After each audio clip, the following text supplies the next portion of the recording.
Craftsman chainsaw.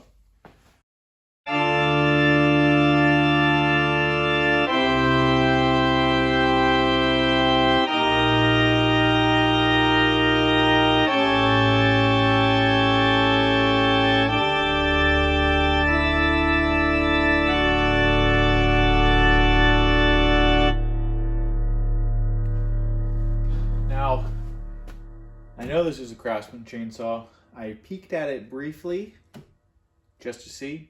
Couldn't tell you what type model it is. Probably even pick it out in a lineup. But you're going to be seeing it pretty much for the first time like me. I do know, however, this is my wife's uncle's dad, which is actually her grandpa. But it's his chainsaw. Well, it was his chainsaw. He passed away a while ago. It's got to be over 10 years now. I imagine this has sat longer than that. So this is a Craftsman chainsaw that's probably sat well over a decade. Let's take a peek and see if we can get this thing running again.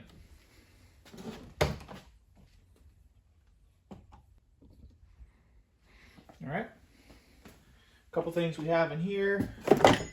Cool, yeah, the spark plug tool, or the, I guess this isn't spark plug, this is only the plate there for the bar. Got a ton of bar oil, which is awesome. Cool. So we're going to keep this in here for right now. Let's take this thing out. Oh, I think that's really nice.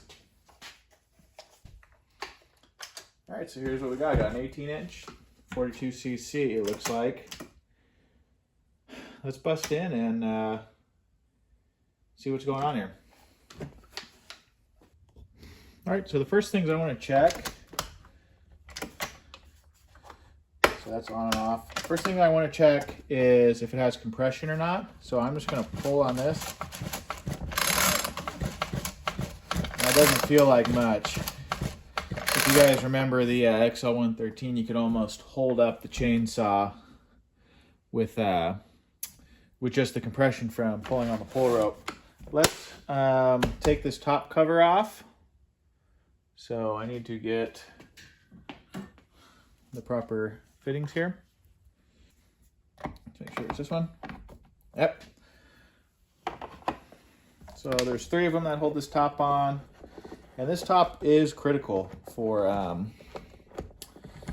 airflow. It cools the cylinder, so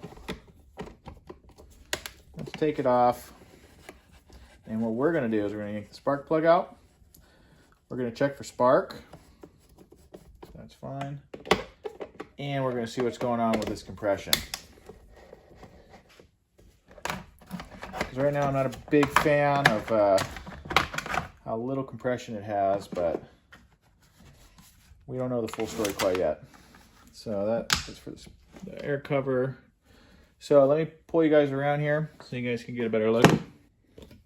So the nice thing about these is the spark plug is really easy to get to. It looks like it has the original, I believe it's a Champion, yeah, the original RCJ7Y. That's pretty standard for these little Craftsman saws. Takes 3/4. Yeah, probably never loosened a day in its life because that thing felt pretty tight. So that's actually good signs here. Here's how the plug looks. Pretty, there's the dang lens on this puppy. All right. Oh, it looks like there's some crusties in there, but overall pretty normal. I don't even see any discoloration on the ceramic here.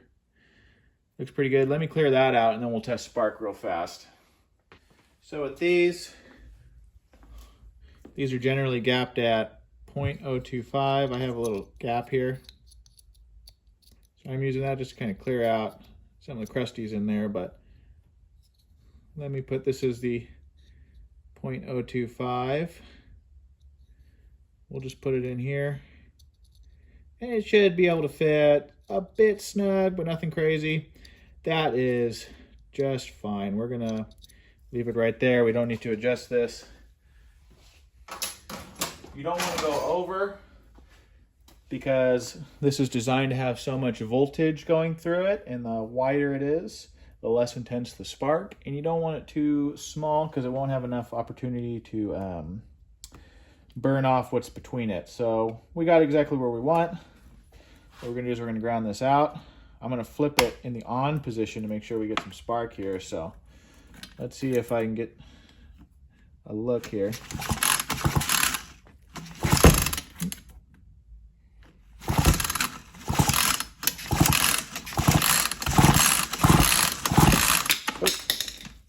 Shit, let's start this over. All right, so you guys should be able to get a good look here.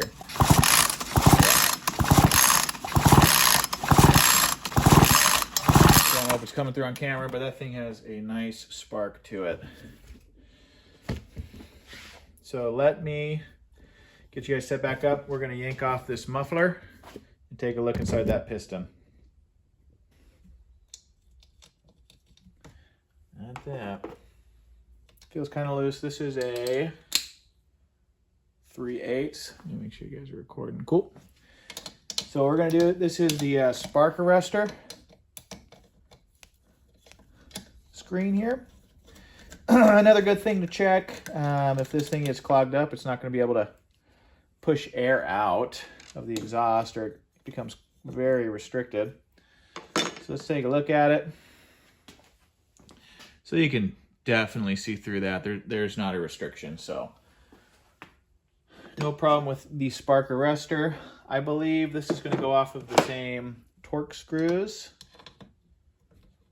Let's see. Yep. And these ones are a little bit tighter, obviously, because they're going to be exhaust. I'm going to unlock that since we don't really care. This is just this thing up here is a chain lock, so when you are using the saw, obviously you want to set it down and you don't want the chain to kind of run on itself. You'll lock it, that way you know, you don't hurt yourself or your kids or your dog, because everybody has their kids and their dog running around with their chainsaws. I can't be the only one, right? So here is the muffler with the exhaust gasket. We'll just take this off for right now. And what this is going to do, give us a little visual. Again, this is just going to be part of the airflow system to make sure that it goes through all the cylinders here. So let me pull you guys out and we're going to take a look inside that cylinder.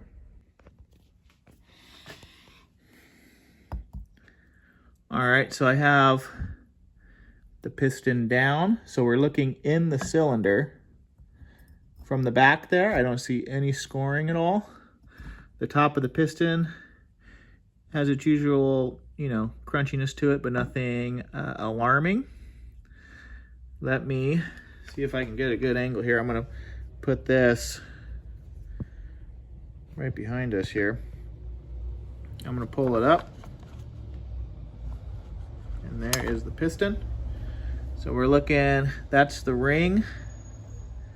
We're looking if there's any scoring or anything showing any unusual wear patterns.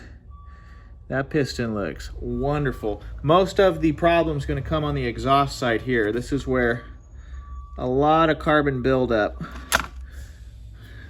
comes through. And the carbon buildup around this exhaust port, if you're looking, I don't see any buildup. So this thing has very little hours on it. Okay. So that piston cylinder actually looks brand new, which is good. Not sure why the compression was so low, but again, it's been sitting a while. Rings could just be a little sticky. I'm sure a little bit of gasoline will help free that up. So that's going to move us on to the second part here. What I'm going to do is open up this fuel tank and see how the fuel lines look.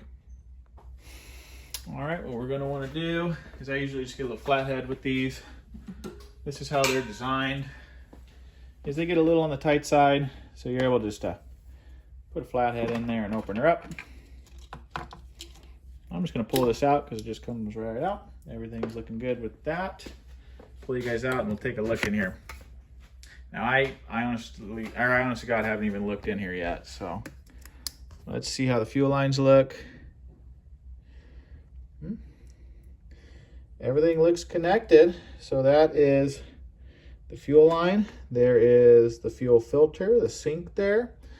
Everything looks connected. Let me check this primer bulb real fast, make sure it's not busted.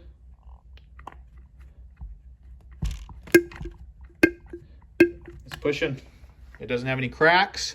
If this had any cracks, you wouldn't be able to prime the system. It wouldn't be able to draw a vacuum to bring up any fuel. So instead of messing with this, it's looking like it was stored very well. Everything is so clean on this. Okay, let me get you guys set back up and we'll look at that carburetor. Okay, so here's the carburetor, the air filter. It looks really clean. The thing is I don't know if this thing was stored with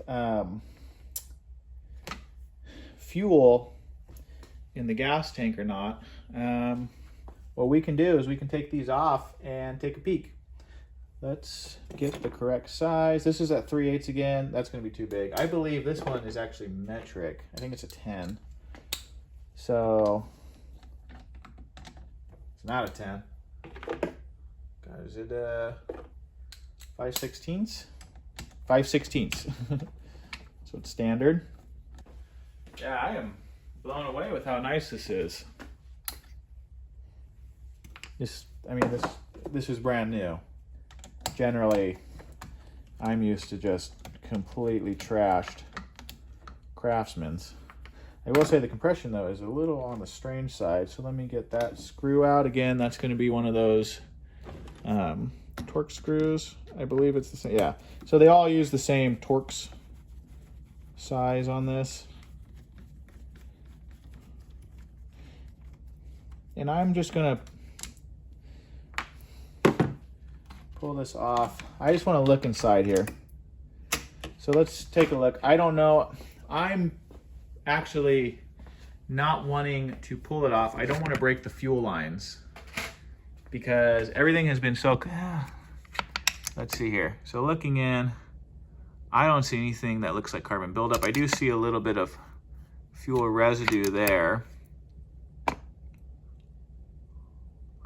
But that thing looks clean. I would think this would be caked with carbon. I'm pretty sure nothing here has been touched. The fuel line does have me a little on the concerned side. But I guess if you don't touch it, it should be fine. Here's what I'm gonna do. I think this thing should be okay to fire. If we have any issues with the carb, then that's going to be the first thing we do.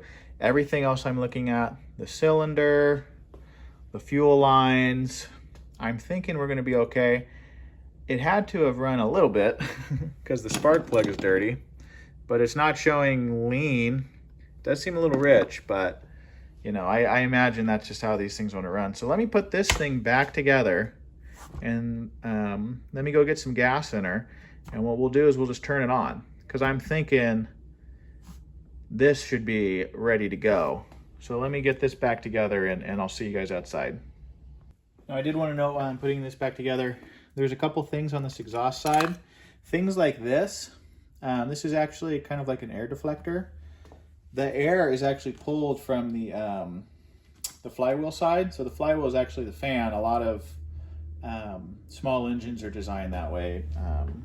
You'll see it with lawnmowers and everything like that. And you have to have the air be forced, through the fins of the cylinder to help cool it. You have things like this. These are crucial to cooling down the cylinder because the way it's going to work is this cover is actually designed so the air comes through just the top here. So it's just going around the cylinder. And then the air is actually pushed behind this exhaust. So the heat of the exhaust is blocked and cool air is going behind it. That's going to really help with the longevity of these engines.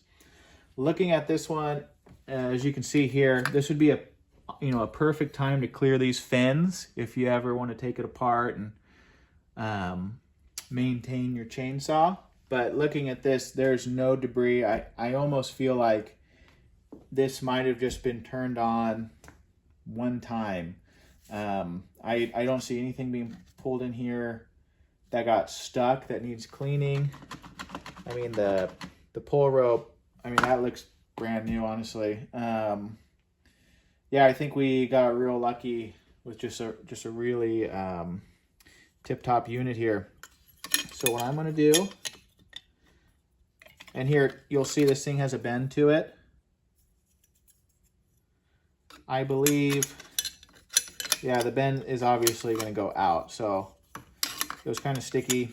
I just want to double check, but the bend actually goes this way. So wanted you guys to see that.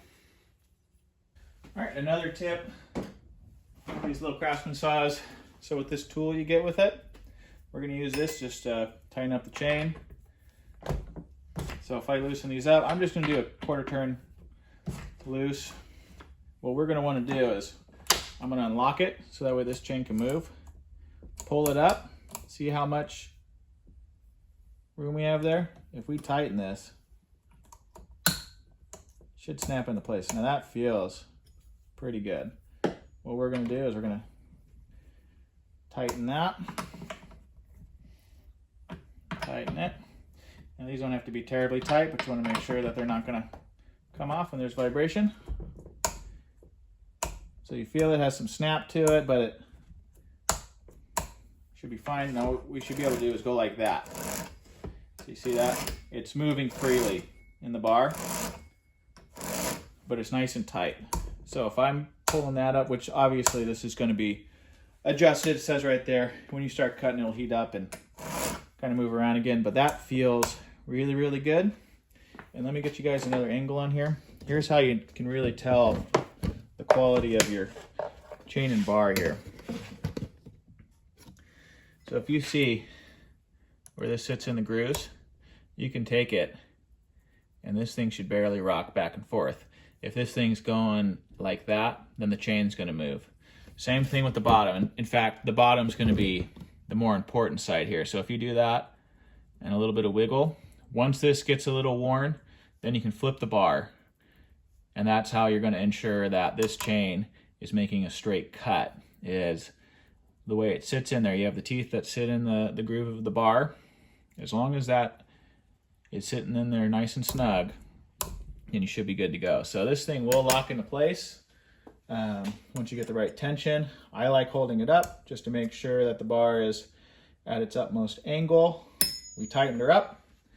And looking at the chain here, it feels okay. I mean, I suppose it could use a sharp end. What we'll do is we'll test her out, make sure everything runs just fine. And before we go run her through some wood, I'll put an edge on that. So, like I said, next time I don't know how many times I'm going to say this until I actually see you guys outside, but next time I see you, it'll be outside and we'll give this thing a test run. All right. Little bar oil and some 2-stroke gas here. Give her a little top off. That should be good for testing. And all you use is just bar and chain lube. What I'm going to do is I'm going to check this primer bulb, make sure gas goes into it.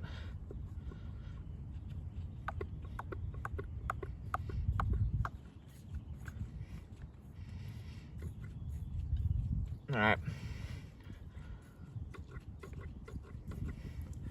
She's full of gas. Set these to the side. All right. I'm just going to fire it up. See if she runs. So pull the choke.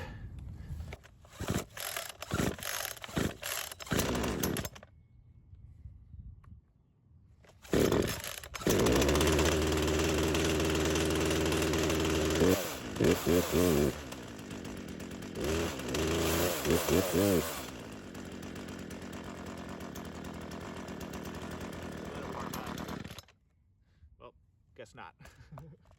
Let's go half choke again. Full choke.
All right, it cut well. The only thing I'm having a problem with is the engagement. So I had to add a little more fuel to it. Obviously, the ring, it's a little on the stuck side. I'm just gonna go with running it. We're gonna let it cool down. I'm gonna run it again here in the next couple days. It probably had some gas left in the carburetor. It seems fine. It seems sticky, almost as if flaps and things aren't quite opening like they should. We'll let the gas sit in there and see if it loosens it up a little bit and give it another run. What we could do that I want to look at that clutch. I don't know if it's the clutch sticking or it's the carburetor. What we could do is yank off the chain later on the next run and see if it's still kind of bogging out, because you could see me kind of doing that there, and it would kind of take a second to it'd shoot out a little bit of smoke and then go. So I don't know if that's just the clutch getting hung up or what, but otherwise the chain seemed like it was moving just fine. See how tight it is.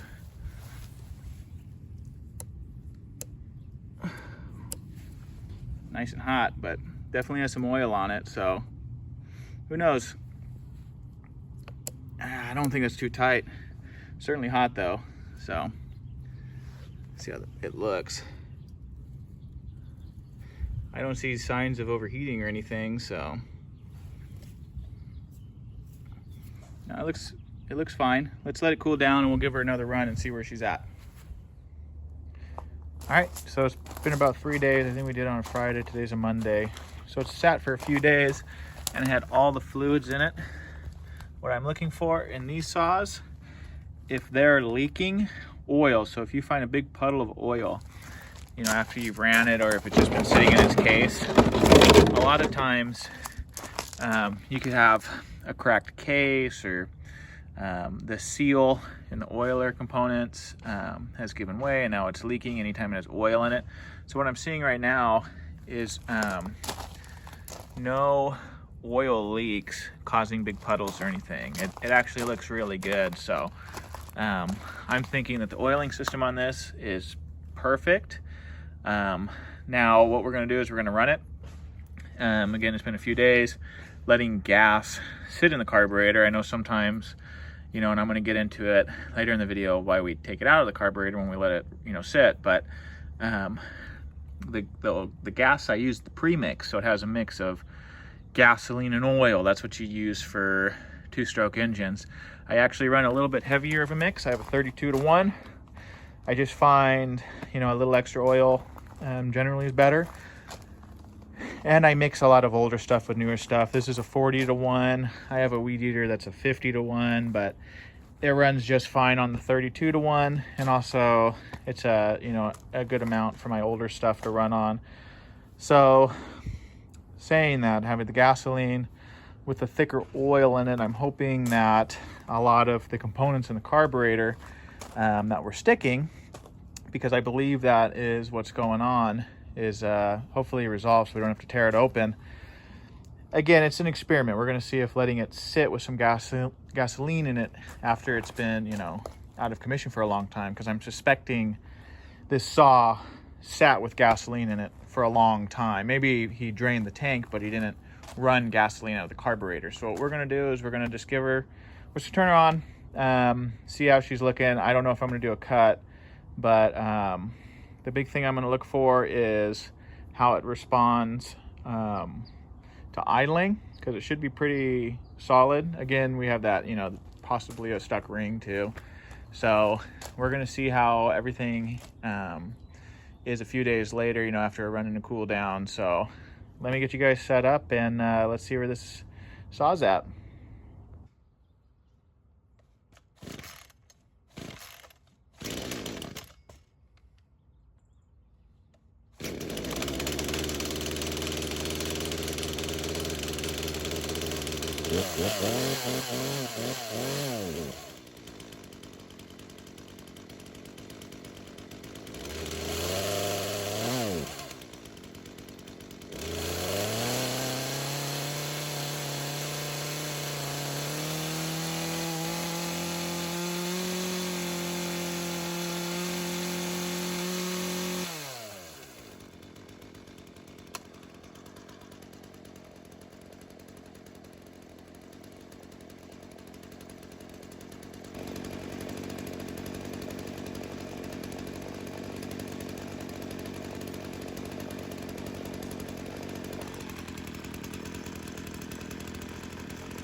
Yeah, I feel pretty confident in saying that that carb's acting a lot more natural. We checked the seals, we tipped it back and forth. The idle didn't seem affected enough to indicate any sort of, leak within the head gasket or the crank seals. At idle, the saw doesn't even move the chain, so that's telling me that, it feels very, that's a really good idle speed, because it sounds like it's maintaining just fine. Again, a lot of these instructions will tell you to take them up to right before the chain moves, and a lot of it has to do with, chainsaws not able to hold a lower idle. Ideally, you want to take it to as low as it can comfortably idle at. Yeah, you don't want it, barely clunking along, just because it's going to cool down and, get really rich. It's just not going to burn right. But like that, I felt that speed was just fine. And seeing that everything cut last time, it was just the high on the jet. We saw that it was running, it definitely had to warm up a second, but I'm thinking that, after we got everything kind of going, again, these saws are just built a little bit different. These aren't going to be the same as our home lights and stuff, where, they didn't have, EPA stuff they had to worry about. So she looks good. And again, if that's something you're running into, you have a saw that's sat for a while and it's kind of giving you some trouble, leave some gas in it for a few days and then let her just warm up, because the gas and the oil will get where it needs to, and it could just, loosen some things up for you and get it running right. I mean, we could always tear it apart, right, and fix it. But in this case, you don't always have to tear things apart to fix them. I think just a simple running, I think the tune sounds great. I love the idle. I love when you're revving it up high. Hopefully I show you a video what it sounds like. It's just a little bit of breaking up, and when we were cutting wood last time, that felt pretty good. This will probably need some more tuning if we took it out and, did some cutting. But yeah, I think this saw is good. There's oil shooting off the bar, so the oiler is working just fine. What we're gonna do is we're gonna drain the gas and the oil, and I'm gonna give you guys some little tips just on how to take care of these things. With ethanol fuel that we all have now, if you're premixing your own gas like I do, you're going to want to get up, as much as that gas out of the fuel system as you can. So what we're going to do is we're going to drain the tank, run it out of the carburetor. We're going to drain the oil just to make sure, again, it's not leaking, so it's not a big deal, but I like to just take it back out.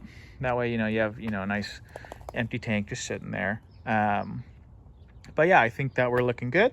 I'm going to show you guys that, and probably talk about some tips just on taking care of these things, like in terms of, how to run it rich, like what are you looking for in these saws, how to make them last a while, because they're actually pretty nice. The thing is that people, they don't put that extra time into making sure it's looking good. Like this, you saw it, perfect condition, just sat for a while. I want to make sure the next time someone turns this on, she's ready to go and is in perfect condition. So let's drain that tank and run the rest of that fuel out. So here's the oiling hole. Looks pretty close to being empty, but we'll see here. Yeah, a little bit. Here's a little trick we're going to do. I'm going to dump the gas in here first, and then we're going to prime the rest of the gas out of the lines, so nothing's in there, so that's good. So that's really going to help. Again, with a lot of these older saws, we don't have a priming unit, so you kind of just have to dump the gas out and then run it for a while, usually 2 or 3 minutes. But let me put this away. Now I want you to see this. Make sure you guys can see these buttons. So what we're going to do is I have this lock, so that's unlocked, chain's locked. We're not going to try to throttle it at all. We're just going to let it idle.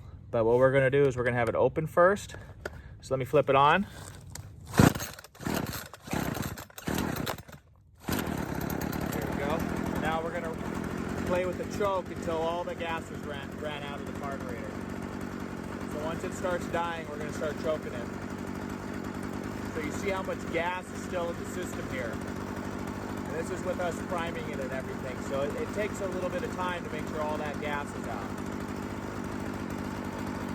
Idle will start going up as it's leaning out.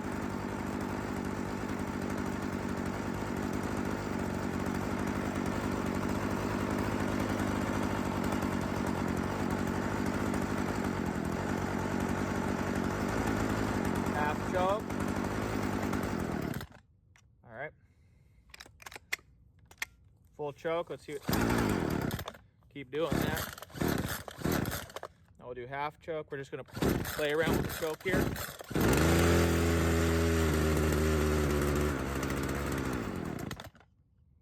Do it again.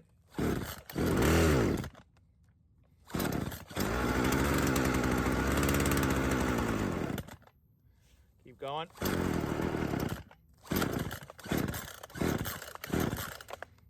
Half choke. Full choke. Wide open.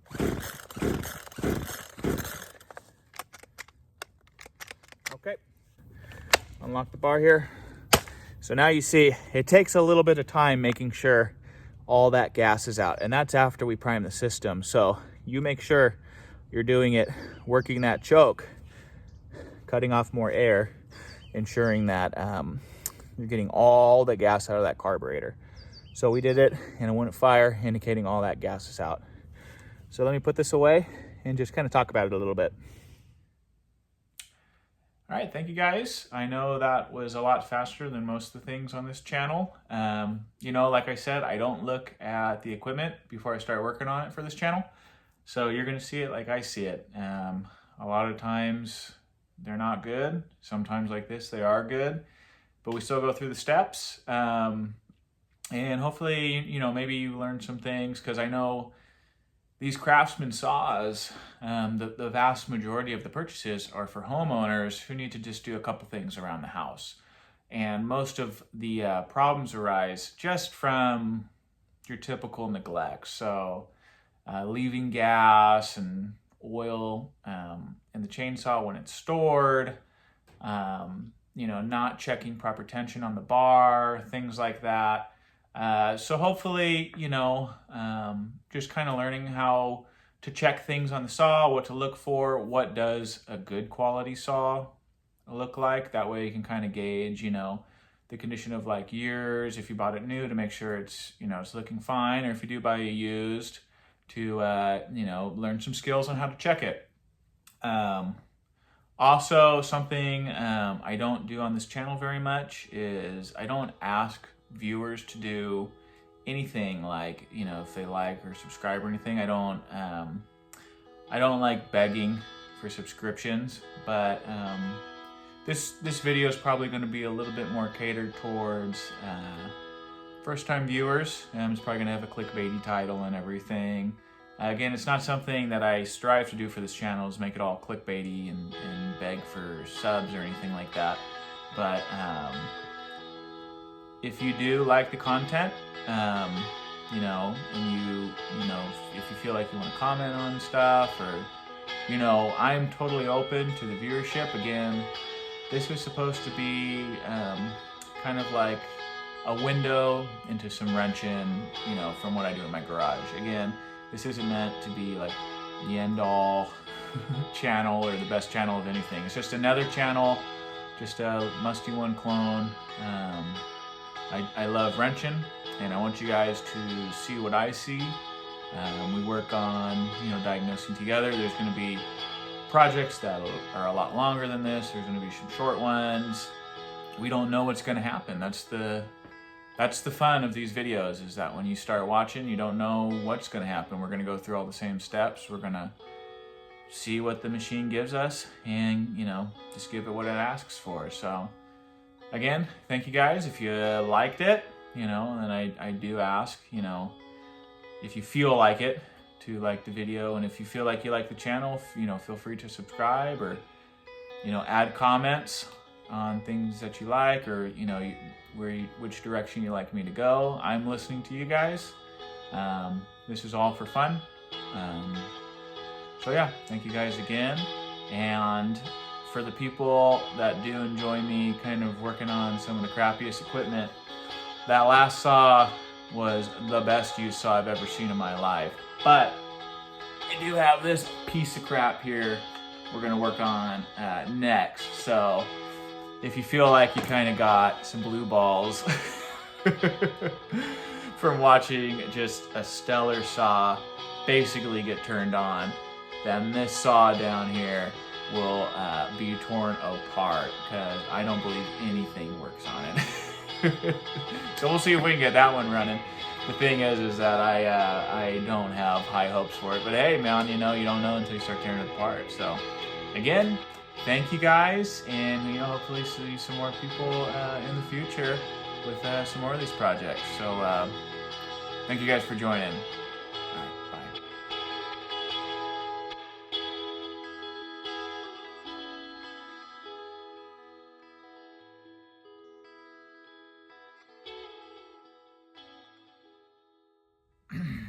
All right. Try to collect my thoughts here, figure out what I want to say.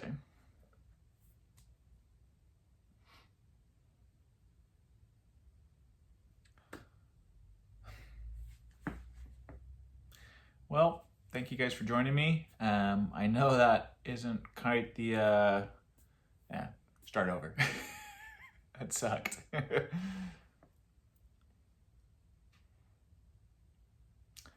All right, thanks for joining me, guys. I know that saw was in much better condition than the most of the equipment I have on this channel. Well, I don't know what I want to say.